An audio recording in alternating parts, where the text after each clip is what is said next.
깨끗이 씻기어 있는가. 아멘, 아멘. 하나님의 말씀 보도록 하겠습니다. 하나님의 말씀은 출애굽기입니다. 출애굽기 28장 우리 4절 말씀을 함께 읽도록 하겠습니다. 28장 4절 말씀. 자, 함께 읽도록 하겠습니다. 함께 읽습니다. 시작. 그들이 지을 옷은 이러하니 곧 흉패와 애복과 겉옷과 반포 속옷과 광과 띠라. 그들이 내 형 아론과 그 아들들을 위하여 거룩한 옷을 지어 아론이 내게 제사장 직분을 행하게 하라. 아멘. 주님 감사합니다. 오늘도 귀한 말씀을 앞에 우리를 세우셨습니다. 우리가 걸치고 있는 옷이 어떤 옷인지 또 우리가 돌아보게 하시고 주님이 주시는 그 거룩한 옷을 우리가 덧입어 주님 앞에 나아갈 수 있는, 주님의 그 보혈에 힘입어 나아갈 수 있는 우리 성도들 되게 하여 주시옵소서. 오늘 귀한 말씀을 통해서 또 우리의 믿음이 또 한자 자라게 하시고 우리의 삶 가운데 주님께서 역사하심이 또 늘 있게 하여 주시옵소서. 주님 감사합니다. 이 모든 거 예수 그리스도 이름으로 기도드립니다. 아멘. 우리 인사 나누도록 하겠습니다. 주님으로 사랑하고 축복합니다. 네, 주님으로 사랑하고 축복합니다. 네, 주님으로 사랑하고 축복합니다. 네. 네.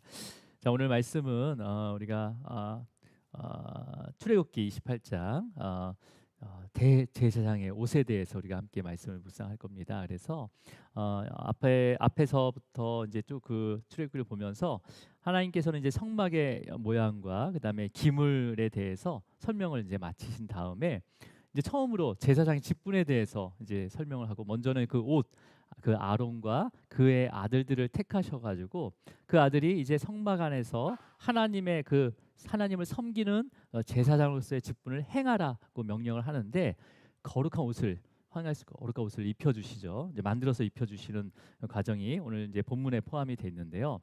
그렇다면 그 제사장이라는 이름이 처음 오늘 이제 언급이 된 거예요. 그 전에는 장로와 뭐 이제 그런 이름이 언급됐고, 이 제사장의 이름을 처음 이렇게 언급하고 있는데, 그 당시에 이스라엘 백성들, 특히 이제 모세 같은 경우는 제사장이라는 그런 시스템이, 제도가 없었어요, 그렇죠?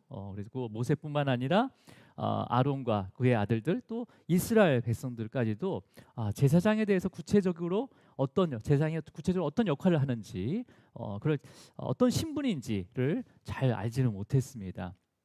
유일하게 알 수 있었던 것은 애굽 나라의 노예로 있을 때 신전에서 그 우상 신전에서 섬기는 제사장이라는 그 시스템을 봤던 거죠, 그렇죠? 그래서 제사장 하면 앞으로 하나님께서 이 제사장이 어떤 일을 해야 되는 건지를 아는 게 아니라 애굽 땅에서 그 430년 동안 봐왔던 그런 제사장의 모습을 상상을 했을 겁니다. 그래서 이 제사장들은 어떤 역할을 했습니까? 애굽에 있는 제사장들은 이 애굽 사람들이 신전 앞으로 제물을 가져와요. 그러면 그 제물을 이제 우상한테 드리고 이제 도움을 구하잖아요. 우상한테 도움을 구하게 되잖아요. 아니면 도움을 구하거나 아니면 나에게 내려진 이 저주들을 풀어달라고 이러한 이제 부탁을 하고 비유를 맞추는 그런 과정 가운데, 옆에서 그 우상을 섬기는 신전에 있는 제사장들이 이제 그것들을 도와주고 그 다음에 관리하고 이제 그것을 이제 이렇게 드릴 수 있도록 만들어주는 거죠. 그러니까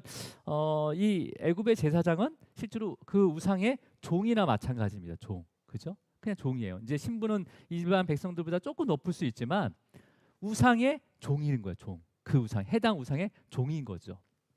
자, 하나님께서는 그러면 이스라엘 나라의 제사장은 어떤 신분인지를 딱 한 구절을 통해서 완전하게 알려주십니다. 그 구절이 바로 2절 말씀이에요. 2절 말씀 우리 함께 읽어보겠습니다. 시작. 내 형 아론을 위하여 거룩한 옷을 지어 영화롭게 아름답게 할지니. 지금도 우리가, 물론 지금은 우리의 옷을 봐서는 이 사람이 어떤 신분인지 알 수는 없어요, 그렇죠? 하지만 우리가 이제 관공서에 있는 사람들이나 아니면 군인들의 옷을 보면 이 사람이 어떤 사람이고 어떤 신분에 있다라는 것을 알 수가 있는 거죠. 특히 이제 군대에서는 이제 옷은 비슷하지만은 뭐가 붙어 있어요, 하나씩. 그러면서 이 신분이 그냥 병사가 아니라 장교급이구나, 아니면 위관 장교구나 아니면 장성이구나 뭐 이런 식으로 신분이 결정이 되는 거죠. 오늘 말씀처럼 아론 형을 위하여 모세에게 하나님께서 모세에게 네 아론 형을 위하여 거룩한 옷을 지어라라고 말씀하십니다. 여기 거룩하다는 것은 정말 좋은 옷인가 보다라는 개념이 아니라 이 거룩한 옷이라는 신성한 옷을 얘기하는 거거든요. 그러니까 이 의미는 뭐냐면 구별되고 굉장히 신성한 옷인데 절대로 이 옷은요 어떤 종이나 높은 신하가 입을 수 없는 옷이라는 거예요. 이 거룩한 옷은요 왕과 같은 신분만이 입을 수 있는 옷이에요. 거룩한 옷을 지어라는 것은 정말 왕의 그 레벨에 있는 사람들이 입을 수 있는 옷이라는 거죠. 그러니까 왕의 자녀까지는 입을 수 있어요. 근데 왕의 먼 친척이라든지 그런 건 못 입죠. 왕의 직계 가족만 입을 수 있는 옷이 바로 거룩한 옷이라는 거예요. 그 옷을 지어서 입으라는 거죠. 그러니까 여러분, 그러니까 이스라엘의 제사장은 단순히 그냥 애굽 나라처럼 그 우상을 섬기고 봉사하고 이제 그다음에 비유를 맞추고 그러한 신들의 종의 차원이 아니라는 거죠, 그죠? 완전히 다른 차원이라는 거예요. 왕 같은 제사장이라는 거죠. 그러니까 그 당시에 제사장은 왕 같은 제사장이 있을 수 없는 건데 지금 이 거룩한 옷을 지어서 입게 하라는 것은 왕 같은 제사장으로 그 신분을 올려주고 있는 거죠. 그러면서 또 뭐라고 합니까? 영화롭게라고 얘기하죠. 영화롭게. 여러분, 그러니까 영화롭게라는 말도 우리가 단순히 정말 영화롭다라는 이 단어를 언제 쓰냐면 이것도 마찬가지로 그 왕이 보좌 위에 앉아 있을 때 쓰는 표현이에요. 왕이. 그러니까 어떤 사람이 무슨 명예를 얻어가지고 이렇게 트로피를 받았다. 너무 영화스럽습니다. 그게 아니라 오직 왕이 그 보좌에 앉아 있는 모습, 존귀한 그 모습을 보고 영화롭다라는 게 우리 원어적인 뜻입니다. 그리고 또 뒤에 아름답다라는 아름답게라고 돼 있죠, 그죠? 이 아름다운 것도 화장을 너무 아름답게 하셨네요. 아니면 아름답게 고치셨네요, 뭘. 그런 개념이 아니라 그런 어떤 옷의 모양이나 우리의 어떤 모습이 아름답고 그런 의미가 아니라 이 또한 어떤 의미냐면 이 원어적인 의미도 명예와 권위를 나타내는 단어입니다. 그래서 왕 같은 높은 신분을 나타내는 그 모습을 아름답다라고 얘기하고 있어요. 그래서 특히 아름다웠다는 것은 그 왕관에 대한 왕관과 그 다음에 그 그 막대기에 대한 그것을 보고 아름답다라고 표현을 합니다. 그러니까 지금 이 표현은 다 왕을 향한 하나의 다 표현이라는 거죠. 거룩한 옷부터 그 다음에 영화롭게, 아름답게 이게 다 왕을 향한 하나의 존귀한 단어란 말이에요. 근데 여기 마지막 구절에 후반절에 뭐라고 돼 있습니까? 아름답게 할지니, 영화롭게 할지니 이렇게 돼 있죠, 그죠? 여러분 이렇게 아름답게 할지라는 것은 뭐예요? 결국은 신분을 바꿔주신다는 거예요. 이 제사장으로서 거룩한 옷을 입혀서 영화롭게 그다음에 아름답게 할지니라는 것은 신분을 완전히 바꿔주신다는 거죠. 바꿔주신다는 거죠. 그러니까 여러분 하나님께서 이 거룩한 옷을 입혀주시는 자는 그가 누구든지 왕같이 영화롭고 아름답게 신분을 바꿔주시겠다라고 하는 말씀이에요. 그죠? 먼저는 이제 아론을 그렇게 신분을 바꿔주시는 건데, 자 그렇다면 여러분 그렇다고 하나님께서 이 아론과 그의 아들들이 어떤 특별하고 아니면 이제 특별한 어떤 혈통이라든지 아니면 이 사람이 너무 착하다. 아니면 실력이나 재능이 아주 너무 뛰어나다, 지도력이 뛰어나다라고 해서 제사장으로 선택하신 것이 아니라는 거예요. 여러분 아론과 그의 아들들도 애굽에 있을 때는 똑같이 노예의 삶을 살았습니다. 그죠? 노예의 삶을 살았어요. 그리고 또 연약하고 그다음에 쉽게 또 흔들리고 그다음에 더 악할 수도 있어요. 그죠? 더 무지한 사람일 수도 있는 거죠. 여러분 그것을 우리는 주일날 한번 우리가 살펴봤잖아요. 그죠? 아론이 어떤 일을 저질렀는지, 어떻게 무지한 일을 저질렀는지. 그죠? 모세가 오랫동안 시내 산에서 내려오지 않으니까 이스라엘 사람들이 막 동요하기 시작하자 아론이 어떻게 합니까? 정말 우리가 믿음을 기다립시다. 하나님의 이 산에서 예배하라고 했으니까 우리 정말 믿음을 기다립시다 라고 한 게 아니라 어떻게 했어요? 야, 귀금속 한번 가져와봐. 내가 우상을 만들게. 하면서 우상을 만들어 버렸잖아요. 직접 본인이 새겼어요. 새겨가지고 송아지 우상을 만들었죠. 예. 분명히 모세가 올라가기 전에 말씀을 선포했습니다. 계명을 선포했어요. 나 외에 다른 신을 섬기지 말라. 나와 똑같은 그러니까 다른 형상을 만들지 말라고 분명히 얘기했어요. 그 계명을 첫 번째로 최초로 어긴 자가 바로 아론이에요. 아론. 얼마나 무지합니까? 예. 그 자를 지금 하나님께서 제사장으로 세우려고 하고 있는 거예요. 그렇죠? 또 여러분, 아론이 속한 족속이 레위 족속이잖아요. 그죠? 레위 족속. 레위 족속 자체도요. 어떠한 선함도 없는 바로 가문입니다. 족속인 거죠. 예. 여러분, 레이는 야곱의 12아들 중에서 세 번째 아들이에요. 세 번째 아들. 예. 세 번째 아들인데 이제 우리가 레이 그 레이인 그러니까 12아들 중에서 세 번째 아들이 얼마나 완악한지, 얼마나 교활한지를 우리가 창세기에서 우리가 살펴봤어요. 그렇죠? 야곱의 12명의 자녀 중에서 또 딸이 하나 있었습니다. 딸이 하나 있었어요. 바로 디나라는 딸이 있었는데 디나가 세겜성에 놀러 갔다가 불미스러운 일을 당하게 됩니다. 그래서 이제 오빠들이 달려가서 이제 그 세겜에 있는 그 세겜과 이제 얘기를 하는 거죠. 네가 정말 이 디나를 아내로 맞이하고 싶다면 니네가 하나님의 약속인 할례를 니네가 거행하면 우리가 디나를 아내로 보내주겠다라고 이렇게 제안을 하게 되죠. 네. 그래서 세겜 사람들은 다 할례를 행하게 됩니다. 그러자 레이와 그 다음에 그의 형제가 시몬이 가서 이 세겜성에 들어가서 꼼짝 못하는 모든 남자들을 다 살육을 하게 됩니다. 살인을 하게 되는 거죠. 그러니까 뭐예요? 그 아론의 조상인 레이는 굉장히 잔인하고 교활하고 무시한 사람들이라는 거죠. 근데 그 자손의 아론을 제사장으로 지금 하나님께서 택하시고 있는 거예요. 예. 이거는 왜 이런 사람을 세웁니까? 이건 하나님의 주권적인 역사인 거예요.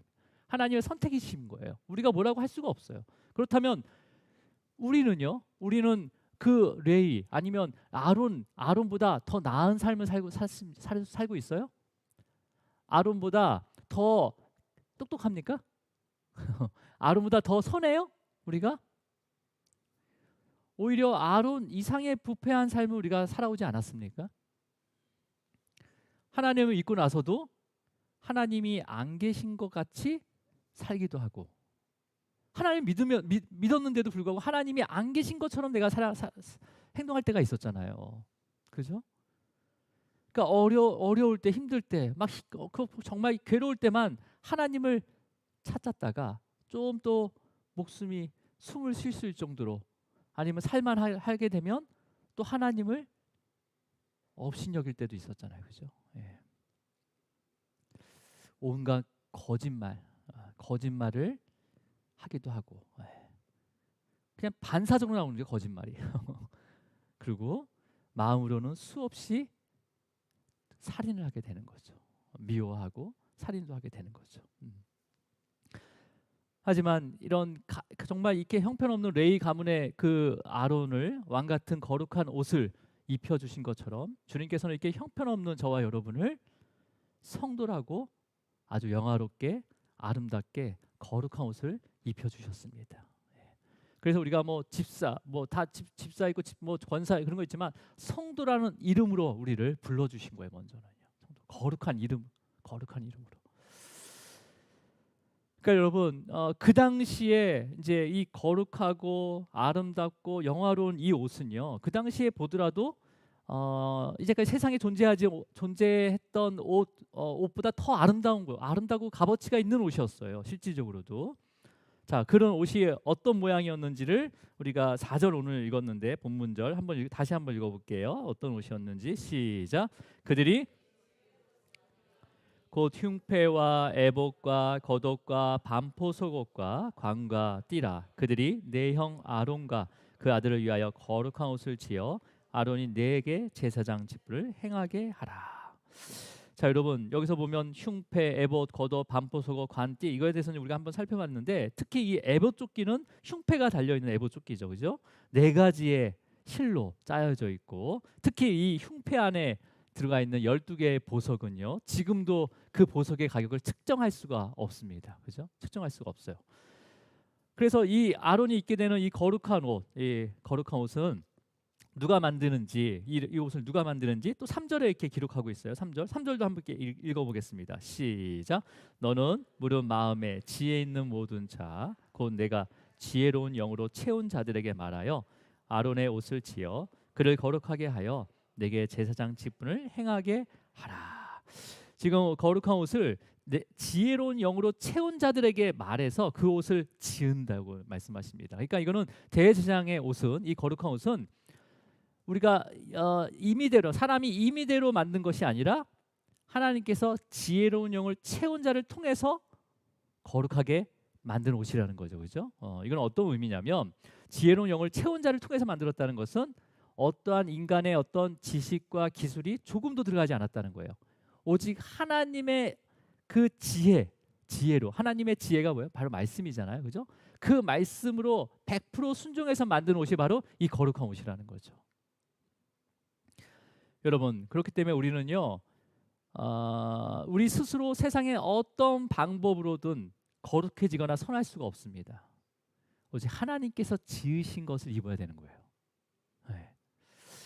그러니까 오직 하나님의 말씀으로 만들어 주신 그 거룩한 옷을 입혀 주셨을 때만, 내가 입는 것도 아니야, 입혀 주셨을 때만이 거룩하다고 칭함을 받을 수가 있는 거죠. 네.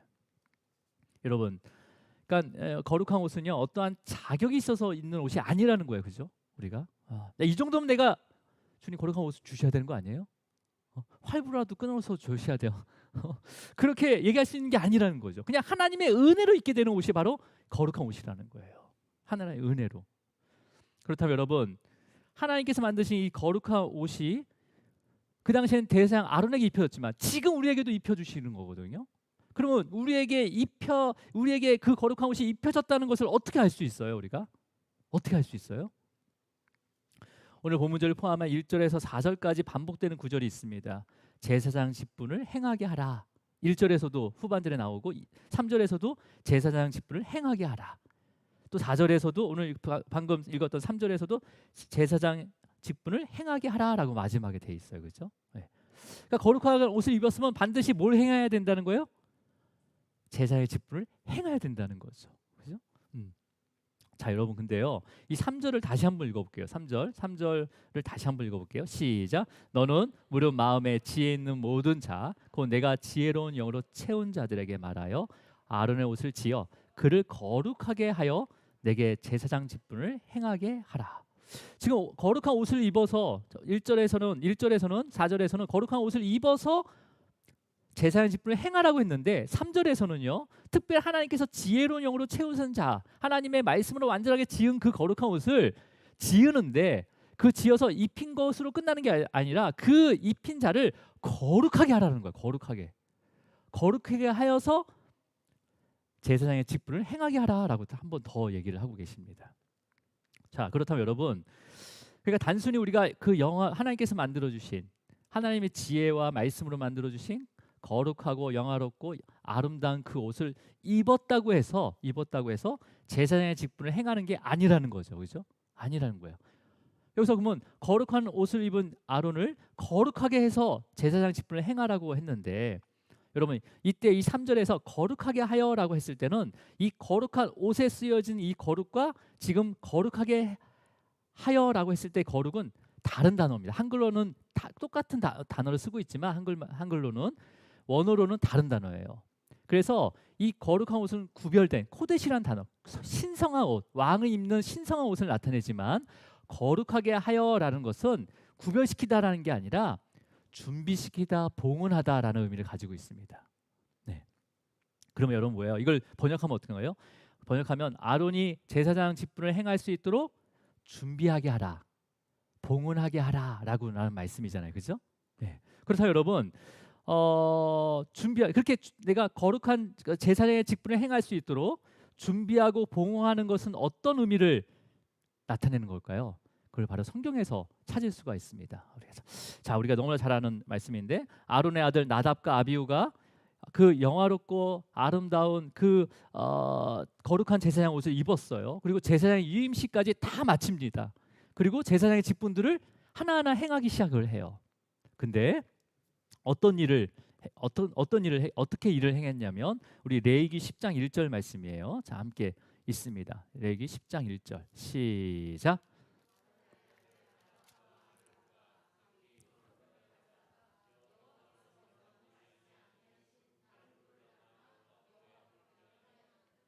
네, 지금 보세요. 거룩한 옷을 입은 나답과 아비후는요, 이제 직분이, 그러니까 제사장으로서 직분을 행할 일 중에서 가장 중요한 게 뭐냐면 이제 어둠이 해가 지기 전에 성소로 들어가서 그 등잔 성소에 구별된 불을 가지고 가서 불을 밝혀야 되는 거예요. 불을 밝혀야 되는 거예요. 자, 그렇다면 여러분 되게 중요한 직분의 하나인데, 그러니까 나답과 아비후가 지금 뭐라고 했죠? 향로, 여기는 분향로, 청소에 있는 분향단을 얘기하는 거거든요. 분향단에 가서 불을 붙였기 때문에 당연히 제사장으로서의 직분을 행한 게 맞잖아요, 그죠? 맞는 거예요, 맞는 거예요. 근데 하지만 여기서 오늘 10장 1절에서 뭐라고 돼 있습니까? 여호와께서 명령하시지 아니하신 다른 불을 사용했다고 돼 있습니다. 명령하신, 그러니까 하나님 말씀에 순종했다는 거예요, 불순종했다는 거예요? 네, 불순종했다는 거예요. 자기 임의대로, 자기의 소견대로 제사장의 직분을 행하게 된 거죠. 자, 그럼 어떤 결과를 맞이했는지 우리 2절을 이어서 읽도록 하겠습니다. 레위기 10장 2절이에요. 시작.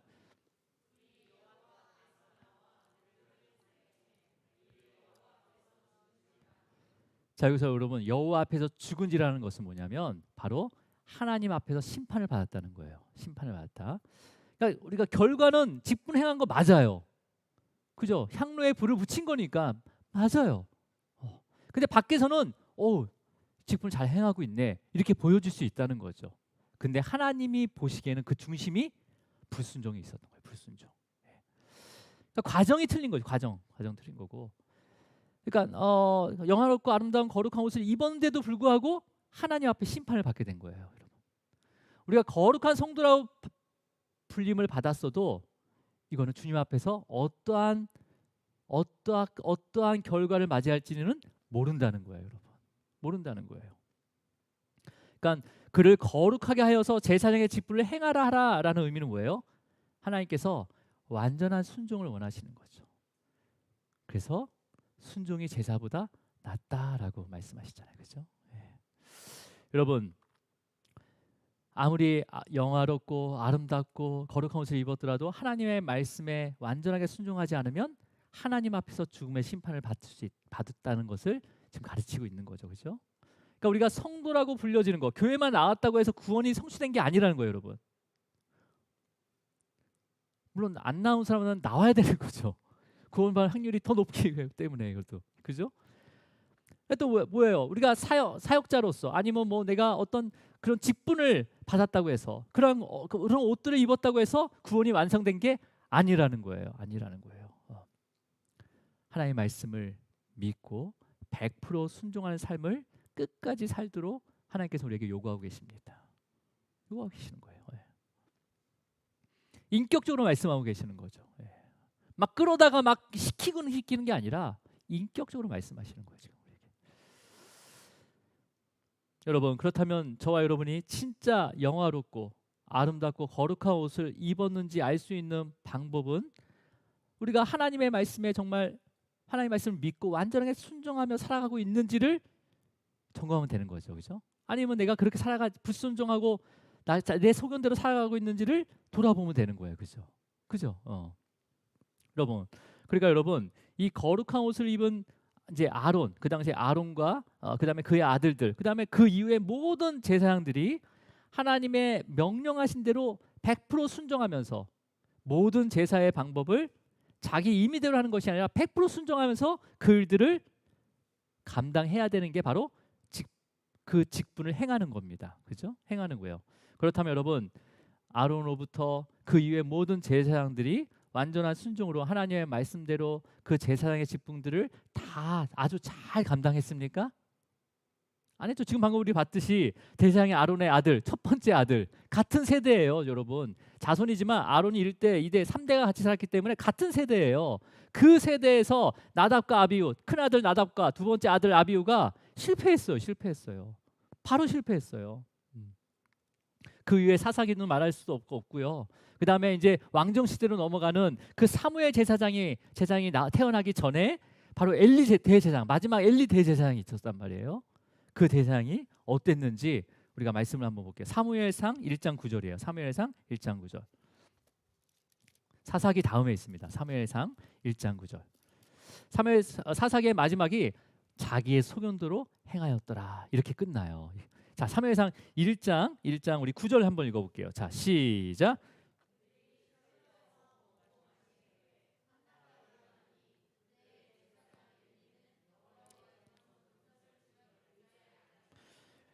그들이 실로에서 먹고 마신 후에, 그러니까 실로라는 곳은 바로 성전이 거기 있었어요. 실로에 성전에 위치한 곳이 바로 실로입니다. 이 실로에 누가 있습니까? 한나가 거기 성전에 들어왔어요. 근데 제사장 엘리는 어디에 있다고 돼 있습니까? 여호와의 전 문설주, 그 성전, 그 성소로 들어가는 문인지 아니면 그 입구인지는 모르겠지만은 그 문 앞에 어떻게 하고 있어요? 의자에 앉아 있다는 거예요. 여러분, 이제까지 우리 성전 기물에 대해서 우리가 쭉 배웠잖아요. 성전 기물에 의자를 어떻게 만들어라라는 구절이 있습니까? 없습니까? 없어요. 하나님께서 지시한 거 외에 있으면 절대 안 되는 곳이에요, 성전은요. 그래서 옷까지도 다 어떻게 입으라고 말씀하셨잖아요. 의자가 있으면 안 되는 곳이에요. 그리고 의자가 있더라도 앉아 있을 수 있는 시간이 없어요. 그 직분을 감당하려면 도저히 앉아 있을 수 있는 시간이 없어요. 그러면 엘리 제사장이 그 문설주 곁에 앉아 있었다는 것을, 의자에 앉아 있었다는 건 뭐예요? 둘 중에 하나예요. 하나님의 말씀을 무시하고 불순종하고 그냥 앉아 있거나, 아니면 정말 일이 없거나. 근데 일이 없을 수가 없죠. 죄 사함을 받을 수 있는 곳은 성전이기 때문에, 그 성막이기 때문에 수많은 이스라엘 백성들 250만 명이 넘는데 그 사람이 죄가 하나도 없겠어요? 줄줄이 있겠죠, 줄줄이. 근데 죄도 깨닫지 않고 성전을 방문하지 않았거나, 아니면 그 일을 행하지 않았다는 거죠. 거부했다는 거죠. 그리고 예수님의 시대 때는요, 더 했습니다. 성전에서 어떤 일까지 했어요? 장사까지 했어요. 좌판을 이뤄놓고 장사까지 했어요. 그리고 아론의 가문에서만 대제사장이 나와야 되는데도 불구하고 돈으로 그 대제사장직을 사고 팔았습니다. 심지어는 사위에게 물려줬어요, 대제사장 직분을요. 그래서 예수님께서 오시기 전까지 수많은 대제사장들은요, 하나님의 말씀에 완전하게 순종한 제사장을 직분을 행하지 않았다는 거예요. 그래서 마지막 그 대제사장을 오신 바로 예수님께서 하나님의 말씀을 죽기까지 100% 믿고 순종하셨잖아요. 죽기까지 순종하셨잖아요. 그 순종하면 보이셨잖아요. 그죠? 보이셨어요. 그래서 거룩하여서 그 직분을 행하는 모습을, 완전한 모습을 주님께서 보여주신 거죠. 육신의 모습으로 있는데도 불구하고, 우리가 똑같은 육신의 모습으로 있는데도 불구하고. 여러분, 우리가 아무리 성경의 지식을 많이 알고 또 교회의 여러 가지 직분들을 내가 경험하고 맡고 있다 하더라도 말씀을 100% 그 말씀, 하나님의 말씀에 100% 순종함이 없는 행함은 하나님 심판 앞에 설 수밖에 없습니다. 그걸 기억하셔야 되는 거예요. 하나님의 말씀 중심이어야 되는 거예요, 여러분. 내 생각과 경험이 아니라 하나님의 말씀이요, 어디로 향하고 있는지. 예수님이라면 이 상황 가운데 우리가 예수님을 어떻게 쓸 것인지를 우리가 그 관점으로 봐야 되는 거예요. 내 관점이 아니에요. 우리들 관점이 아니에요. 어떨 때는 소수의 말이 맞을 수 있는 거예요, 다수의 말보다. 그래서 말씀 중심이 돼야 되는 겁니다. 그래서 말씀을 알아야 되는 거죠. 말씀을 모르면 무지한 자가 되는 거예요. 그래서 야고보 사도가 뭐라고 얘기합니까? 행함이 없는 믿음은 죽은 것이라 라고 강조합니다. 행함이 없는. 그 행함은 그 어떤 행함을 말하는 거예요? 말씀을 믿고 100% 순종하는 삶을, 그 행함인 거예요. 행함. 단순히 내가 일을 하고 그 행함이 아니라 하나님의 말씀을 믿고 100% 순종하는 삶, 그게 바로 행함이에요. 행함이 없는 믿음은 죽은 것이다라는 거죠. 예. 여러분이 설교를 들을 때, 말씀을 읽을 때, 묵상할 때, 또 아니면 기도할 때 말씀을 생각나게 하셔서 우리의 삶을 비춰주게 하세요. 이게 조명하는 거, 조명하시는 거, 비춰준단 말이에요. 그러면서 아, 비춰줬구나. 이걸로 끝나는 게 아니라 그 비침 가운데 나의 부끄러움이 나타날 때가 있어요. 나의 양심을 찔릴 때가 있는 거죠. 나의 또 그 모든 것들을 쪼갤 때가 있는 거죠. 그냥 쪼개는 거. 그런데 그 쪼갠 걸로 끝나는 것이 아니라 그 쪼갠 말씀에 내가 100% 순종할 수 있도록 성령님의 도우심을 구하시기 바랍니다. 네. 누구나 또 쪼개져요. 근데 그 뒤에 내가 결단하고 해야 되는 것을 해야 되는데 그걸 하지 않는다는 거죠. 돌이킴이 없다는 거예요. 돌이킴이. 예. 성령의 도우심을 반드시 구하셔야 됩니다, 여러분. 내가 할 수 있는 게 아니에요, 이거는요. 만약에 그 마음 가운데 용서해라 라는 마음을 주셨어요. 근데 용서할 수 없어요. 내 힘으로는 용서할 수 없어요. 내가 7배나 더 갚아도 내가 용서가 안 되는데, 근데 용서할 수 있도록 순종의 마음을 달라고 기도해야 되는 거죠. 양보해라 하는데 양보할 수 없죠. 양보하게 되면 얼마나 피해가 커지는데요.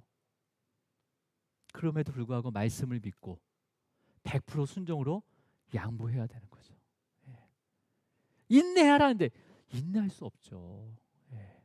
가슴에서 막 인내하면 속이 터져 죽을 것 같은데요. 인내할 수 없어요. 근데 우리는 기도해야 되는 거예요. 그 말씀을 믿고 인내할 수 있는 힘을 달라고 성령님의 도우심을 구해야 되는 거죠. 예. 멈춰라. 멈출 수 없어요. 멈추면 뒤처지는데요. 100% 말씀을 믿고 멈출 때가 있다는 거예요. 멈출 때가 있다는 거예요. 그러면 보게 됩니다. 하나님이 앞서 가시는 걸 보게 되는 거예요. 멈추지 않는데 어떻게 하나님이 가시는 걸 볼 수가 있어요. 또 때로는요, 가라고 얘기해요. 가라고. 가고 싶지 않은데. 넘실대는 이스라엘 백성들이 이제 광야를 끝나고 이제 가나안 땅으로 들어간단 말이에요. 근데 요단강이요, 그 건너가는 시점이, 아니 물이 빠질 때 좀 건너가면 얼마나 좋아요. 물이 가장 만조일 때 걸어가라는 거예요. 홍해는요 이미 가르시고 걸어가라고 했습니다. 요단강은요 가르지 않고 발을 내디뎌라라고 말씀하십니다. 언약궤를 들고 발을 내디뎠을 때 요단강이 갈라졌어요. 어떨 때는 가라고 할 때는 100% 말씀을 믿고 순종하면서 가야 되는 거예요. 가야 되는 거예요. 믿음으로 순종하는 삶을 살아가야 되는 거죠. 그죠? 거룩해질 수 있도록 말씀의 그 순종함, 100%의 순종함을 통해서 행할 수 있는 그 모습이 바로 하나님이 원하시는 것이죠. 원하는 거죠. 우리에게 원하는 것이죠. 그래서 이것을 내 의지로 할 수 없으니까 그런 말씀을 들을 때마다 우리는 어디의 자리로 나와야 되는 거예요? 네, 기도의 자리로 나와야 되는 거죠. 기도의 자리에 나와서 간절히 구해야 되는 거죠. 내 힘으로는 할 수 없습니다. 내 의지로는 할 수 없습니다. 주님, 주님 나를 이끌어 주세요. 예. 나를 도와주세요. 예. 용서할 수 있도록 마음을 주시고, 양보할 수 있는 또 넓은 부유함을 주시고, 참을 수 있는 인내를 허락하십시오. 예. 기도해야 되는 거죠, 그렇죠? 예. 여러분, 이게 바로 우리의 새로운 삶을 살아가게 되는 거예요. 과거의 그런 모든 영이, 그 영은 내 기존의 그 나이가 가지고 있는 영은요 부패기 때문에 새롭게 할 수가 없어요. 새로운 영이 부어져야 되는 거예요. 새로운 삶을 살아야 되는 거죠. 바로 그게 거듭남입니다. 거듭남. 그래서 대제사장의 거룩한 옷을 하나님께서 입혀주신 것은요 거듭남이에요. 거듭남. 근데 이 거듭남은 내가 거듭나는 게 아니라 하나님의 주권적인 사역인 거예요. 하나님의 100% 은혜 가운데 일어나는 것이 바로 거듭남이에요. 거듭남. 예. 여러분 우리가 언제 거듭났습니까? 질문하면 언제 거듭난 것 같습니다. 이게 있을 수가 없는 거예요. 하나님께서 거듭나게 하셨어요.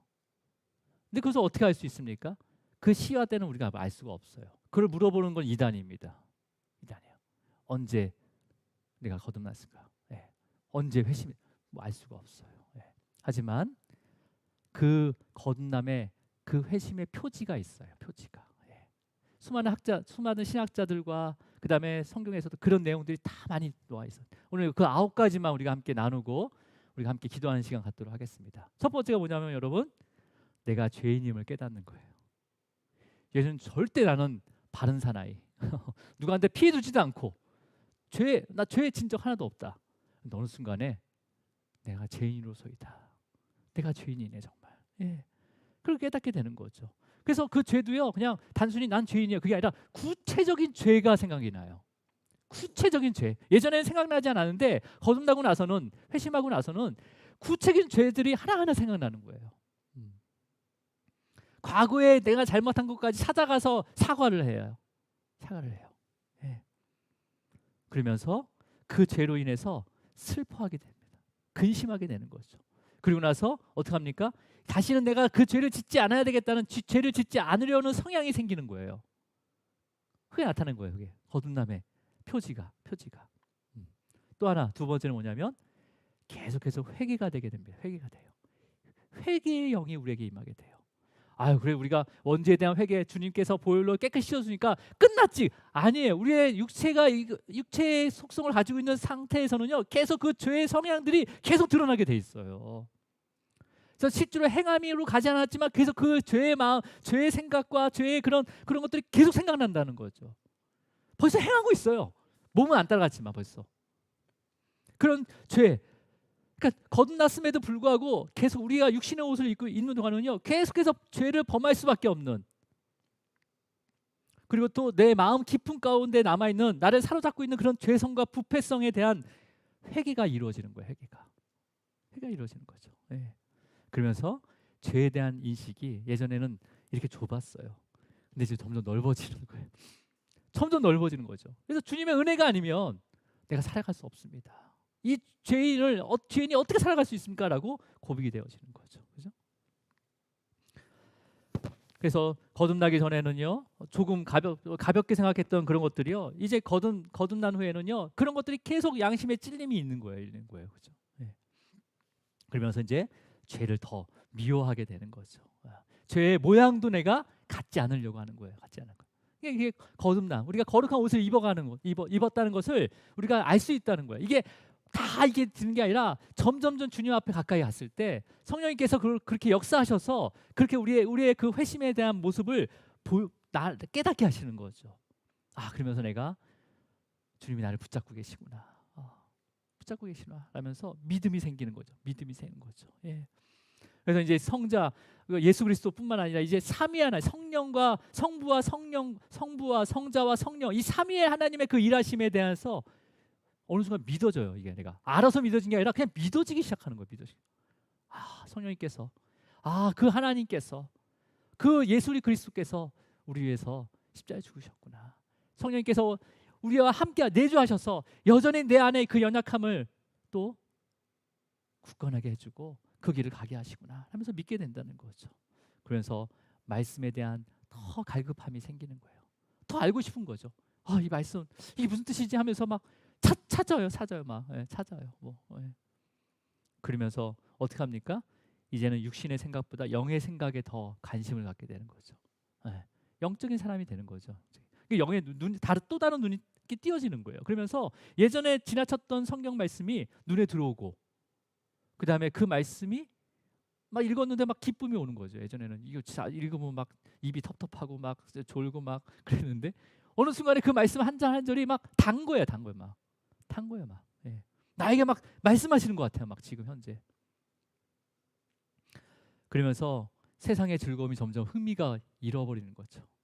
예전에는 세상의 어떤 취미와 또 여러 가지 것들을 막 찾았는데 지금 점점점 크게 큰 흥미가 없어지는 거예요. 그래서 오히려 더 예배가 기다려지고, 그다음에 찬양을 틀고, 그다음에 또 어떻게 해요? 성도 간의 교제도 너무 깊어지는 거예요. 그러니까 밤새 얘기하고 싶은 거죠. 사적인 얘기가 아니라 은혜 받은 거, 그냥 우리에게 행하고 있는 거, 그런 것들을 밤새 나누는 시간도 갖게 되는 거죠. 멀쩡하게 밤새는 사람은 크리스찬밖에 없습니다. 멀쩡하게 뭐 그냥 뭐 AC 뭐 그런 거 안 들어가고 정말 정신 똑바로 차리면서 해를 맞이하는 그런 모임은요 크리스찬밖에 없어요.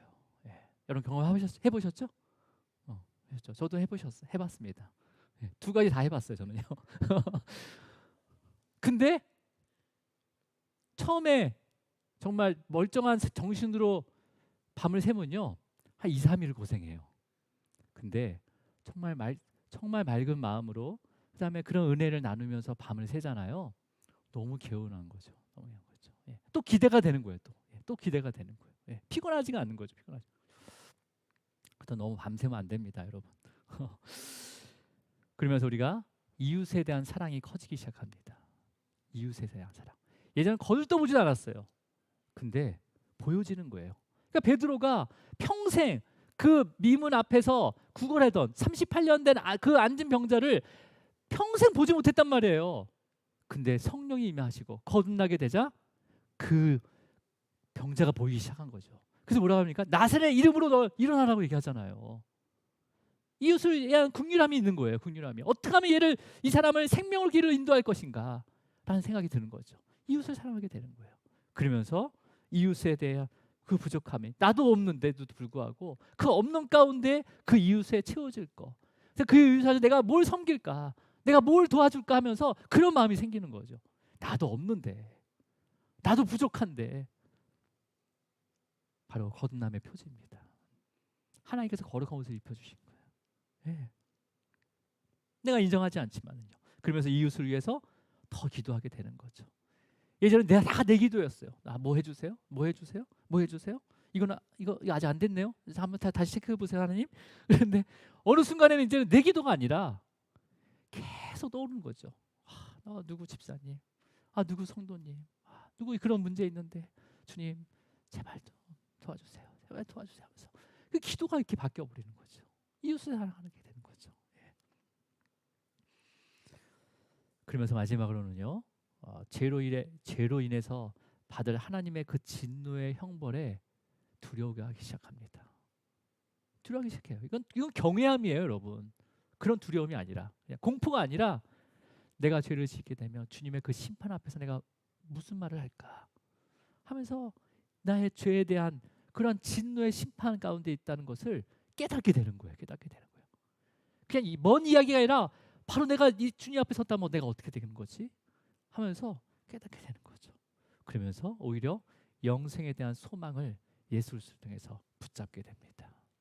여러분, 이러한 거룩한 옷을 입으시기 바랍니다.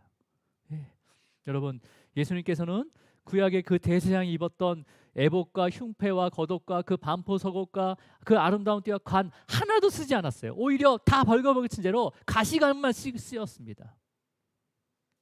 하지만 마지막까지 하나님의 말씀을 믿고 100%그 순종하면서 행함으로 이 거룩한 옷이 어떠한 효과가 있는지를 우리에게 직접 보여주셨어요. 그렇죠? 여러분, 오늘 함께 기도할 때, 특별할 때 이 거듭남의 은혜인 거룩한 옷을 입혀주심을 믿음의 눈으로 보게 하시고 감사하시기 바랍니다. 감사하기 바랍니다. 여전히 내가 믿음이 연약하여서 그 거듭남에 대한 확실한 믿음이 없지만 그 거듭남의 은혜 가운데 내가 살아가게 하심을 감사하시기 바랍니다. 감사하기 바라요. 더 확실한 믿음으로 그 거듭남의 은혜를 내가 누릴 수 있도록. 그 다음에 그 합당한 삶의 표지들, 지금 언급한 이건 극히 대표적인 것만 했어요. 더 디테일합니다. 그러한 삶의 표지들이 우리의 삶 속에 끊임없이 나타낼 수 있도록 성령께서 역사해 달라고 기도하시면서 또 이 한 주 주님과 함께 감사하는 기도 되기를 주님으로 축원합니다. 기도하시겠습니다. 주님 아버지 감사합니다. 하나님께서 모세를 통해서 또 대제사장이 입을 거룩한 옷을 또 하나하나 말씀해 주시고 그 옷을 또 지어서 또 거룩하게 하여서 또한 제사장의 직분을 행하라고 말씀하셨습니다. 주님, 그 거룩한 옷 지금 우리가 볼 수는 없지만 주님, 그 예수 그리스도께서 그 십자가의 죽음을 통해서 그 믿음으로 말미암아 또 하나님께서 우리를 의롭다 칭하여 주신 그 칭의의 은혜가 오늘 이 자리에 임하게 하여 주시옵소서. 주님, 우리가 거듭남, 이 거듭남에 대한 아버지 그 삶을 또 살아갈 수 있는 또 능력을 성령님께서 부어주시고 인도하여 주시옵소서. 주님, 여전히 우리가 죄인임을 깨닫게 하여 주시옵소서. 그리고 이 죄인이지만 그럼에도 불구하고 주님의 그 거룩한 그리스도의 옷을 입혀주시고 또 우리를 그 구원의 그 여정 가운데 또 초대하여 주셔서 우리를 견인해 가시고 구원을 이루시는 바로 그 성령 하나님의 그 역사하심을 매일매일 내 삶 가운데 경험하게 하시고 행하게 하여 주시옵소서. 주님의 말씀을 100% 믿습니다. 주님의 말씀을 100% 순종할 수 있도록 성령님께서 우리의 마음을 또 붙잡아 주시고 또 그 능력을 더하여 주시옵소서. 주님의 몸된 교회를 통해서 우리의 믿음이 한자 한자 자랄 때 이 믿음이 나의 믿음뿐만 아니라 또 우리 공동체에 또 아버지 그 믿음을 또 세워갈 수 있도록 성령께서 함께하여 주시옵소서. 오늘 우리 함께 기도할 때 그 회심의 표지가 거짓된 표지가 아닌 진실한 표짐으로 또 주님께서 인도하여 주시고 붙잡아 주시옵소서. 주님 감사하고 예수 그리스도 이름으로 기도드립니다. 아멘.